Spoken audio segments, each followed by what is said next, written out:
Hey, what's up everybody? My name is Dowden, and in this video, we're going to be looking at 3 things that you need to be trying on your drums if you're a music producer. So I say that you need to try them because they are techniques that can really elevate your drums. They can make them more powerful, more punchy, more aggressive, being perceived as louder in your mix without totally destroying the dynamics of the sound. So for this video, all 3 of these techniques are going to be used in parallel processing, which essentially just means we have the original sound, and then we're going to be using a return track to duplicate that signal and only affect the duplicated signal so we can retain the original sound as much as possible and then introduce the affected sound into the original sound so that we can have as much as the quality as the original sound as possible while getting the benefits of that affected signal as well. Before we get started, make sure to hit that subscribe button below so you can get notified when I put out more videos like this one so you can become a better producer much faster.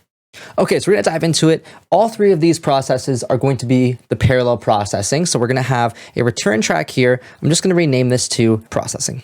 The first out of the 3 techniques we're gonna use is with erosion. So I'm gonna grab an erosion, I'm gonna throw that onto the return track.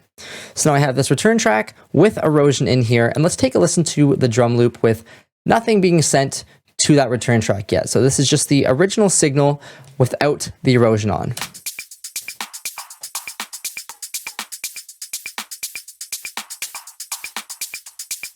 It's not an overly complicated loop, but there is quite a bit going on. And the hat kind of gets lost in the mix. The hi-hat here, this offbeat hat.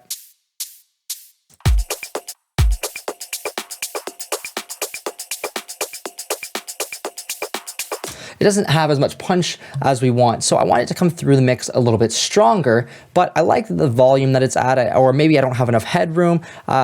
Common issues that you can run into. So what I'm going to do with this example is I'm going to have this erosion, and I'm going to start dialing in the return track. I'm going to bring it up to 100% right away and just solo this so we can hear what's actually going on. I'm going to change it from sine to noise just because the sine kind of makes it a little bit too resonant. And I'm going to go to noise, and then I'm just going to sweep across until I find a happy medium of that kind of punchiness that I want to get with the erosion plugin.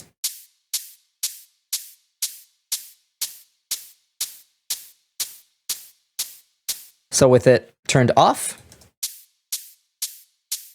it's a lot of high end coming from that hat, and then with it on, we have a lot more low end. It's almost a little bit too much, so I'll turn the amount down a little bit. And this is just a filter essentially here. It's just, you can see it's just pushing up with some EQ here and adding some color to our sound. You can try this with the sine as well if you'd like.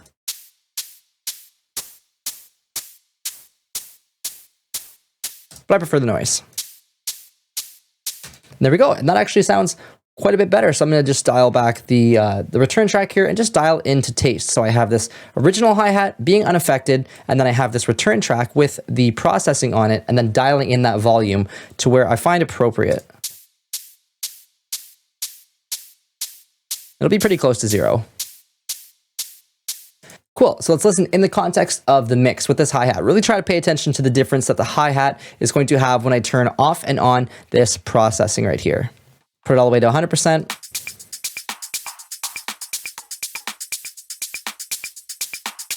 So you can hear that it adds a bit of weight to the hat. It brings it forward in the mix a little bit more. So now with that parallel processing of the erosion, we're adding that extra little bit of punch and low end to the sound. Keep in mind, you don't actually have to do this in parallel processing. You could just drag this onto your hat as well, and we can take a listen.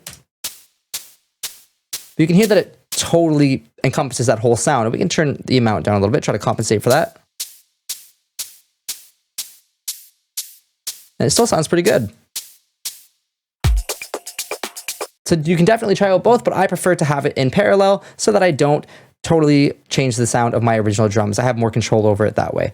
Number 2 is going to be vocoder parallel saturation. Now, it sounds pretty complicated, but it's really not. You just drag the vocoder onto the parallel processing, and this time I'm going to have my hat totally off, so my hat is at 0. I'm not sending anything from the hi-hat 1. I'm going to send this hi-hat 2, which is just a shaker, 100% to the return track. And let's take a listen to how that sounds right now. I'm just going to turn the gain up a little bit because it is kind of quiet. And then with and without the processing.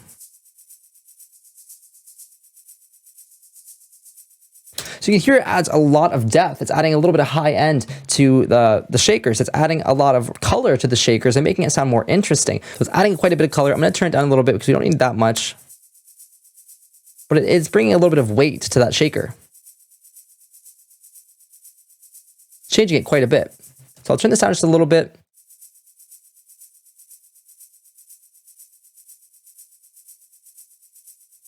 It's just adding a tiny bit of color to those shakers, making them a little bit more present in the mix.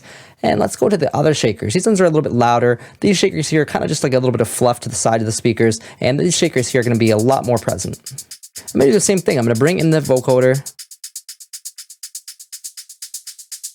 Wow, adding quite a bit of color, quite a bit of sound to that. But these hats, these shakers, they already have low end. We don't want that low end so much in the shakers here.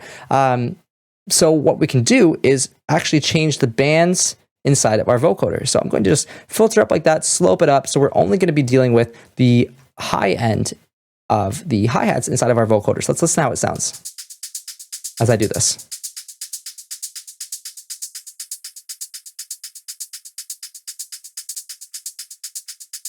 And what's really cool about this is you can choose which bands you want to affect. And you can change the amount of bands as well. You can have 40 if you like, or you can go really, really small to 4, just the high end. I like to have it about 20 or 30. Should be all right.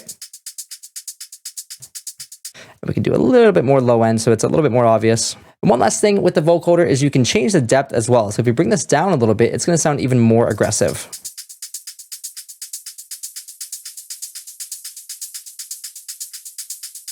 Let's listen with and without in the context of the mix. So really focus on those shakers.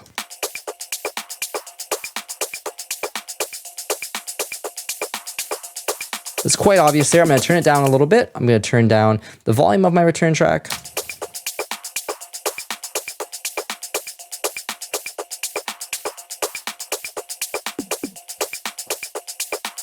So you can hear it just totally filling up that spectrum. It's adding a lot of essentially tail end to the sounds. It's really filling up that high end and it's making it more interesting to the ear. Maybe your mix is feeling a little dry, that the hats aren't filling up the spectrum enough. You can use this technique and it's going to just add a little bit of color and fill up that empty space to make it a bit more cohesive in the mix. I do want to mention that you should probably use these with just a little bit of, just like a pinch, you know, like the little pinch on top, a little sprink on top of your mix. Because if you do this too much, it might just start to sound a little bit too, you know, interesting, or it might sound a little bit too wet. And we don't usually want this. So just dialing in, you know, 5 or 10% to the ear, just a little bit to really spice up with, you know, little spices and make it a little bit more interesting. And it can just really elevate your track.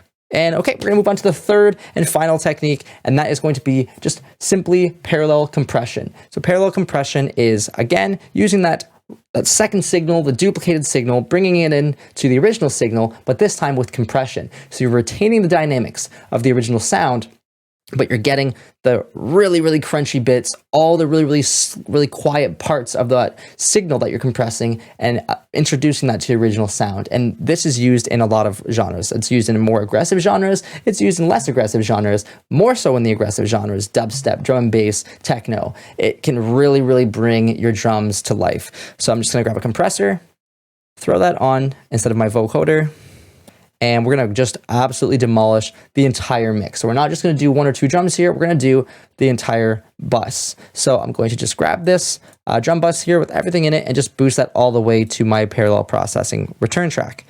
Then I'm going to play it and we're just going to totally demolish this sound. We're going to have a crazy high ratio, no attack, fast release, or long release. Look at that. Son, look at that, just destroying that sound. We can listen to just that. We can't even hear it because it's so compressed. We can turn the output gain up. And I'm going to go even further and add a utility so we can push it even louder. Son, look at that. Listen how terrible that sounds. There's no dynamics. It's just totally flat, but you're hearing all those little artifacts.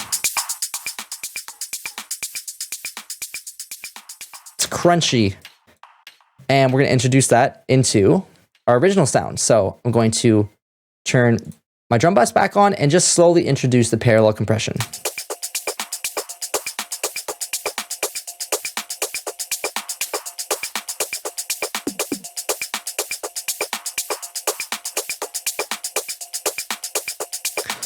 So before and after, let's take a listen.